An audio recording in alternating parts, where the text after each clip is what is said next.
You're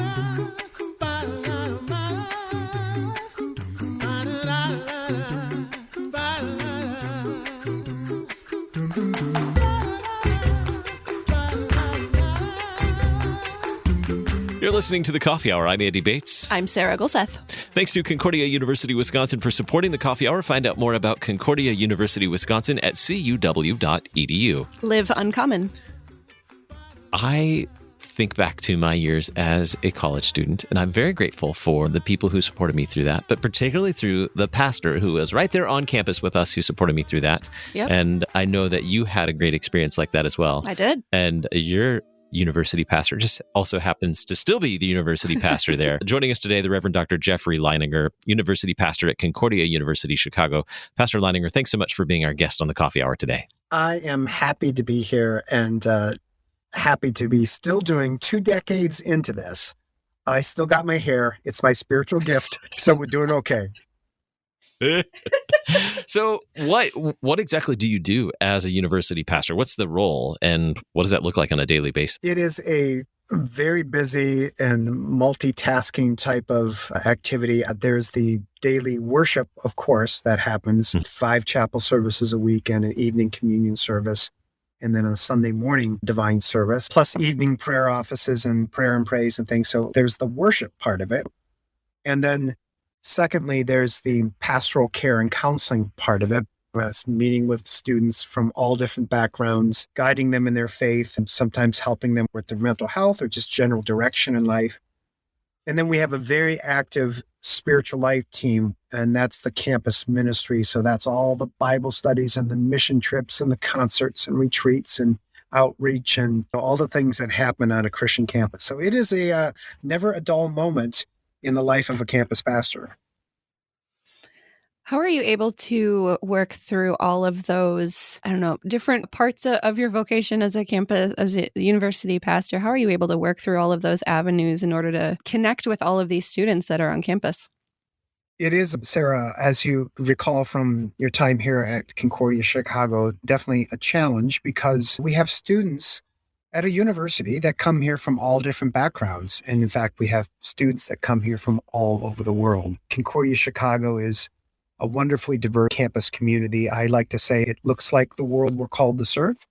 And it also looks like heaven's going to look. So we should probably get used to it. But the challenge is that it's really like a microcosm of our world. And the things that a parish might struggle with in terms of, yes, we have our wonderful, rich worship life and the divine service and the Lutheran traditions. But then we also have people that are completely disconnected to that. So the challenge is really to get outside of ourselves, establish relationship, and then begin to plant the seeds of faith in people. So we do have some intentional programmatic things that we do with all of our students, whether it's international students or graduate students. But really, in the end, it comes down to relationships, making connections with individual people.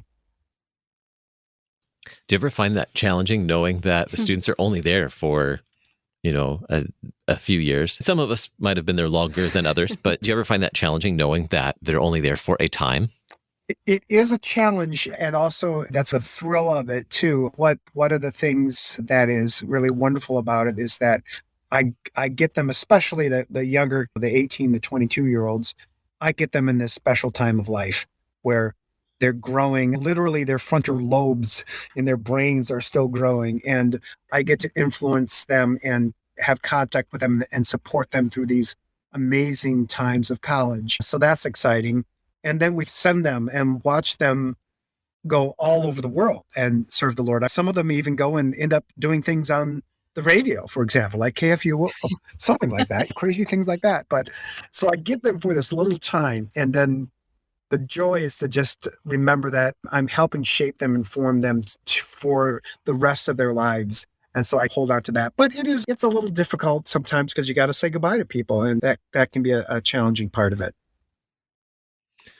Speaking of time, you mentioned earlier you have been serving for 2 decades now in this position.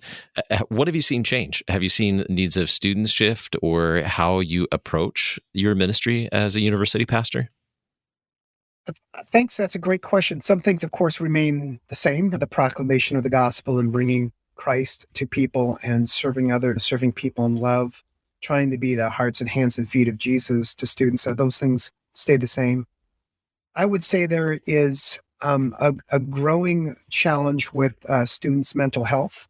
I think COVID has exasperated that. And so I think, although that's always been something that many people struggle with, many people of faith, strong Christians, struggle with it. But I think that's something that's grown in the last few years, partly because we're more aware of it, which we should be, but partly also just the pressures of the world and continued online learning and things have exasperated the struggles with people's mental health. How have you been able to meet those needs, especially in the last couple of years? I imagine it has been very hard to be a college student in the last few years and having this unstable environment, not really knowing what's going to be happening.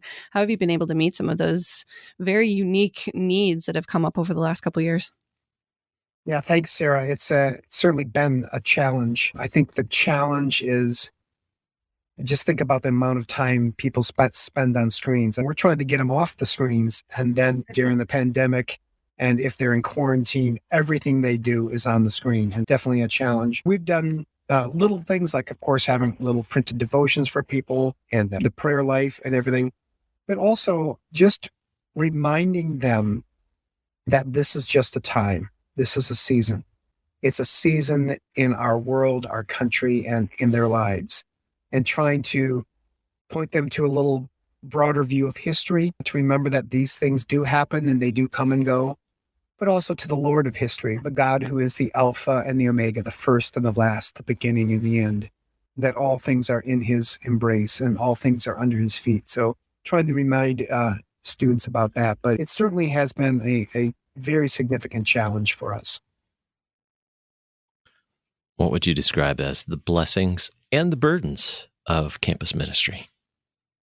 The blessings are, I get to, on this campus, Concordia, Chicago, I get to work with an incredible music department that embraces the richness of our wonderful tradition. Just this morning, handbells and choir and organ and singing. Every day there's something really remarkable that happens in our worship life. So I would say that the connection with the rich history of our Lutheran musical tradition is definitely a blessing. Another blessing is I get to meet with and recruit and help form and shape and send some of the most amazing people, young people that are excited about their faith and have a talent to serve, that are both talented but also servants. So I think one of the great blessings is just knowing these amazing young people, having to be getting to be a part of their life and the shaping of their lives, and then watching them go all over the world and serve the Lord. That is a great blessing. In terms of the burdens, I think one of the burdens is just the equation of time and energy. And I think many of your listeners will connect with this. We are finite beings and there's always more to do. It's not like you can say at the end of the day, okay, that's it. The Lord's work is done. Nothing more to do. There's always more to do. And so you have to really steward your time and your efforts and your energy. And to realize that at the end of the day, it's the Lord's work. It's his church. It's his gospel. It's his love. But I think finite resources, being a finite human being, that's a doubter sometimes, as you probably both can relate to. Yeah, definitely. What is it like? You talk about all of these ways that you're able to connect with students, and you have professors on campus who have their classes and they have their little microcosm of their students and their degrees. But your vocation on campus is very different from all of those. What is it like to have that opportunity to be able to reach out to everybody on the campus? I mean, it is amazing. I think that the way I joke about it is Jesus said, go into all the nations, go to the ends of the earth. And then that didn't work. So you just stay right where you're at and we'll bring them all to you. And we want to be faithful to that. I stand before the Lord and he'll say, look, you didn't even have to go anywhere. You just have to stay right there. And so we want to be even more faithful about bringing the gospel to the people that the Lord has brought to us. What's amazing to me is that I will have in the course of one day, maybe a Concordia pre-seminary student who's studying philosophy and Hebrew, and he'll come and just have something on his heart that he wants to share with me. And then I'll have just a random person that's on the football team that doesn't know anything about the Lord or the gospel or even the scriptures. And he'll come and just open up to me about something. So I in the course of one day, I'll have people from all these different backgrounds. And yes, they're different and their educational levels are different. Their sort of biblical knowledge is different. You've got the sweet spot when it's the same message.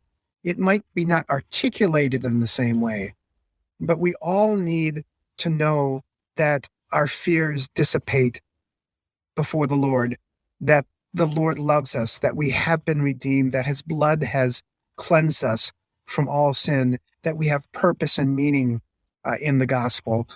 And so I think that's what it comes down to, is a multitude of people and yet the same message given in different ways. Today we're talking with the Reverend Dr. Jeffrey Leininger. He's university pastor at Concordia University Chicago.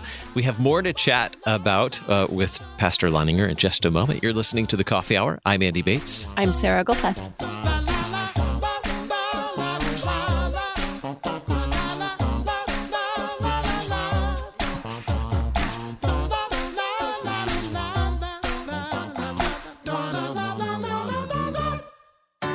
At Concordia University, Wisconsin, we believe you were created for a reason: to use your God-given gifts to help others, to live a life of self-sacrifice in a me-first world, to live a life that's uncommon.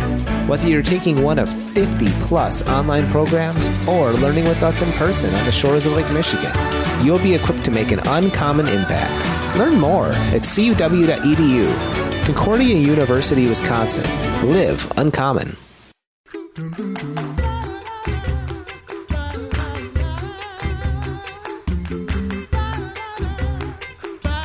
Welcome back to the Coffee Hour. I'm Andy Bates. I'm Sarah Gulseth. Today we're talking with Reverend Dr. Jeffrey Leininger. He's university pastor at Concordia University Chicago. Pastor, you've painted a really good picture for us here of what it's like to serve as a university pastor and what life is like for many students today, especially with some of the challenges we faced over the last couple of years. You recently, in the last couple of years, also wrote a book, Callings for Life, God's Plan, Your Purpose, a book from Concordia Publishing House. How do you hope this book will be helpful to others, and particularly even including those you serve right there in your own community at Concordia? Yeah, thanks so much, Andy, for letting me talk about it. The book was really inspired by my life on this university campus, although the book has really been applicable to many ages and old and young, and families and congregations are using it for book studies of all different ages. I think the inspiration behind it started with Martin Luther's theology of vocation, of course, his great rediscovery of the gospel for the church, but then also his rediscovery of this idea that sacred, we all have sacred callings. They are happening. There are many of them. They're plural. They're happening right now.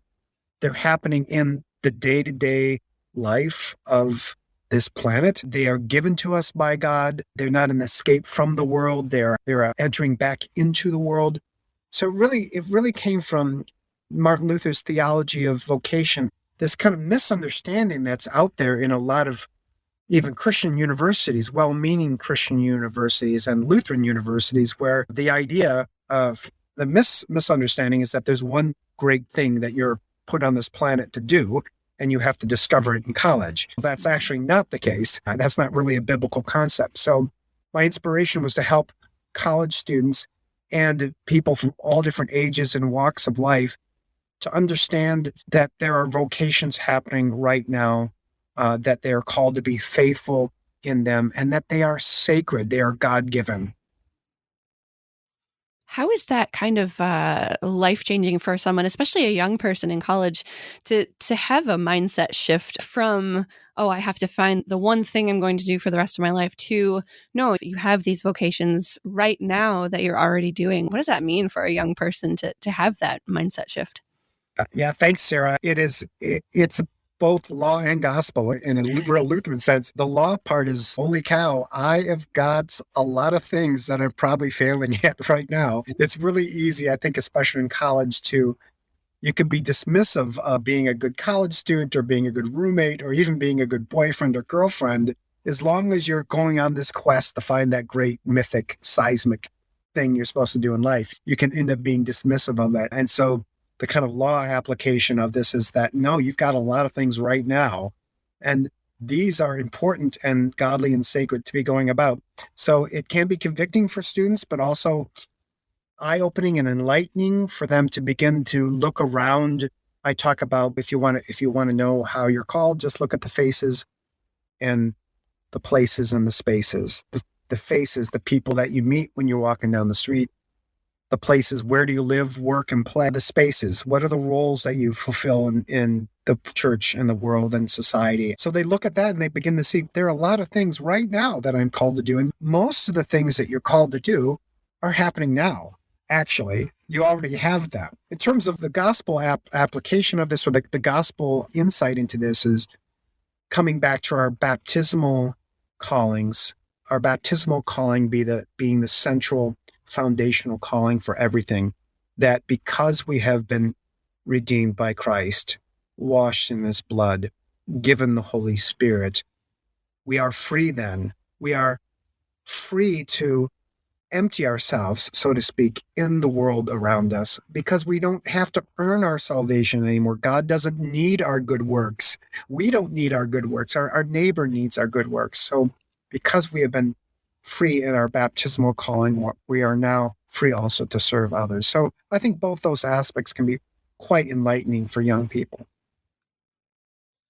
I think we've really gotten a good picture of what your relationship to the students is. What's your relationship to others? For example, what's your relationship to the pastors of these students who are coming to the university? What's your relationship to your fellow faculty at Concordia University? Yeah, I am very much the pastor for everyone. So faculty and staff, although not as much time with them, I do spend a lot of time with them in terms of just pastoral care. I'm very involved in the church relations of the university. I direct the pre-seminary program. So I wear a number of hats on our campus. In terms of the pastors of this, I always, if it's a pastor or a parent, I always return their phone calls. You want to get on that one right away. They will come and preach in chapel, but also will maybe consult if there's a struggle that a student's going through, or somebody's kind of falling through the cracks a little bit. We will definitely be in contact and communication for the good of our students. I have to say that it's a wonderful relationship. I think everybody at this university knows that the gospel is center, and that campus ministry here is not just put up with, but it's extolled and respected, from the president, President Dawn, to the groundskeepers, to the faculty. They all really value what we're doing, and that feels wonderful to have that support. What kind of difference does it make for the students, but also for the pastors of these students, to know that there is this worship life, there is word and sacrament ministry happening when these students are away from home, away from their home congregations? What difference does that make for these students? I might say it in this way, a pastor/parent said it in this way for me, which was very gratifying. There are a lot of universities out there there is an agenda to tear down the faith. That's just the way it is. And our agenda is just the opposite. Our agenda is to build up the faith. Yes, the Lutheran students that come to us and are studying to be in church work professions, but also the students that come from many different Christian backgrounds. We're here to build up the faith. And we believe that we have the gifts of God here, and that we can make a difference in their lives spiritually, eternally, but also in this world too. So I have to say, I think that if you're a pastor or parent out there listening, Concordia Chicago for sure, but all of the Concordias, that's our agenda. That's our number one agenda. When I meet a parent or a student for the first time, or when they're coming as a prospective student, I will say to them, our job is to build you up in the faith. And that's been a wonderfully gratifying experience for me. Earlier, you mentioned, in addition to worship, some of the other ways that students are involved and opportunities that support them in their faith. Can you share and maybe unpack some of those a little bit more? You mentioned Bible studies, servant events, and other opportunities. Tell us more about those. We have a wonderful leadership team that we've developed that really is to empower our student leaders to help with the ministry, of course, supervised by the pastor and our university deaconess, Betsy Dodgers. So I can just describe things. There's ministry with Chicago. That's servant and servant-like activities in the Chicagoland area, whether it's working with the homeless or working with some of the Lutheran schools in the city of Chicago. There's ministry with Concordia. That's the on-campus things like special lecture series, or we have a faith and film night where our theology or music or English professors talk about their favorite films from a Christian perspective. So that's ministry with Chicago. There's ministry with the world. We hosted the Beautiful Feet Mission Conference here. So that was a couple hundred people from all over the country getting excited about learning about the mission of the church, getting energized about world missions. We also do some things with global Christian issues. We have an incredibly active pro-life group on campus that talks about the abortion issue, but also all the other life issues. We have CYM, which is Concordia Youth Ministry, and that's our students working with junior and senior high kids in the Chicagoland area. We have a specific student in each of the residential halls whose job is discipleship there. So it's a really robust and program of spiritual life on campus. And what's great about it is that it's our students that are doing it. Many of them are training to be church workers, and so this is really on the ground training for them. Yeah, with all of these opportunities, how do all of these opportunities equip these students to move on into new vocations once they graduate? For sure, there's just a knowledge component to it.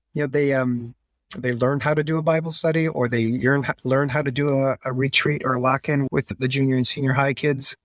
So there's a knowledge component to it. There's also a Christian leadership component to it, that they begin to see that, hey, I can do this. I can lead a team. I can organize an event. I can inspire people. So that is a key component to it as well, just giving them the opportunity. Sometimes they fail, but also an opportunity to learn about their Christian leadership skills. But then I think thirdly, and maybe most importantly, is the spiritual component is as they are about the things of God and the ministry that we're doing on campus, they're also growing in their faith. They're also hearing the word and challenging one another in the word and delving deeper into the word. So all three of those aspects, the knowledge and skills, the Christian leadership, and the just being immersed in the word of God, helps to shape our students for future ministry and vocation. Just about time for us to wrap up. Where can we find your book, Callings for Life, God's Plan, Your Purpose? You can find it at Concordia Publishing House, and you can also check it out on Amazon. You can buy it at Target, and there's also a free video series that goes along with it that Concordia Publishing House has produced. It's called A Faith Course. And so those are just 5 short videos that describe each chapter. So the book has really been used. It's for sermon series, it's for small groups in a congregation, young people, old people, and then the video series helps with it as well. The Reverend Dr. Jeffrey Leininger, University Pastor at Concordia University Chicago. Thanks so much for joining us on the Coffee Hour today. Thank you. I'm Andy Bates. I'm Sarah Golseth. The Coffee Hour with Andy and Sarah is a production of KFUO. To support the Coffee Hour and KFUO Radio, visit KFUO.org. You can also text KFUO to 41444 or send an email to gifts@KFUO.org. And you can call us at 800-844-0524. KFUO. Christ for you, anytime, anywhere.